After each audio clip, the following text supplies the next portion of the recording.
skeptics saw the telltale signs of crucifixion, and they began to rejoice.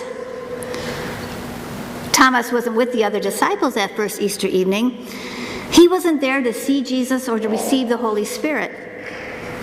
But instead of rejoicing after he heard the disciples' secondhand account about the resurrected Jesus, Thomas spent the rest of his week grappling with feelings of doubt and confusion. As we gather on this first Sunday after Easter, you may be trying to process what all of this means.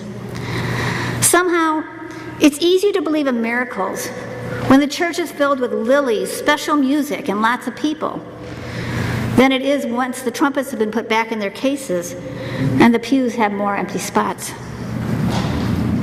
Doubt rears its ugly head in the mundane, ordinary times of life, just as it does in times of miraculous moments. Thomas doubted the resurrection, and it had only been a few days since he had seen Jesus.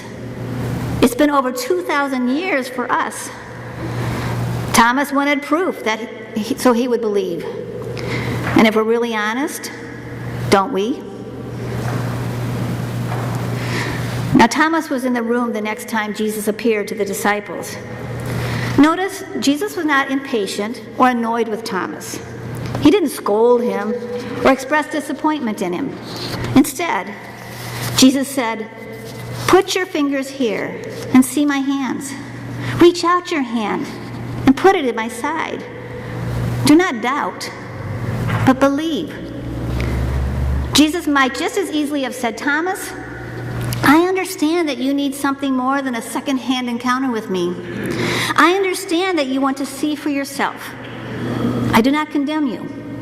Touch, see, believe." And then Jesus said, "Blessed are those who have not seen and yet have come to believe." Now, on the surface, it may seem like Jesus is rebuking Thomas, but I don't think that's what's going on. I think Jesus is taking the opportunity to address the doubt that he knows so many of his followers will have. We cannot go to the empty tomb and see the risen Christ for ourselves. Only a few women and a handful of disciples saw Jesus that first Easter Sunday. We are amongst the billions of people who have been asked to believe this story on faith alone. We are the ones Jesus calls blessed for believing without seeing. Jesus did not condemn Thomas, and Jesus does not condemn us for our doubt. Instead, Jesus comes and stands in the midst of our locked hearts and our stubborn minds. He brings peace to the troubled souls.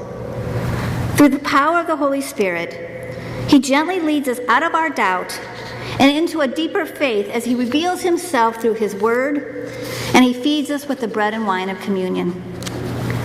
He embraces us through fellow believers who walk with us on this journey of faith.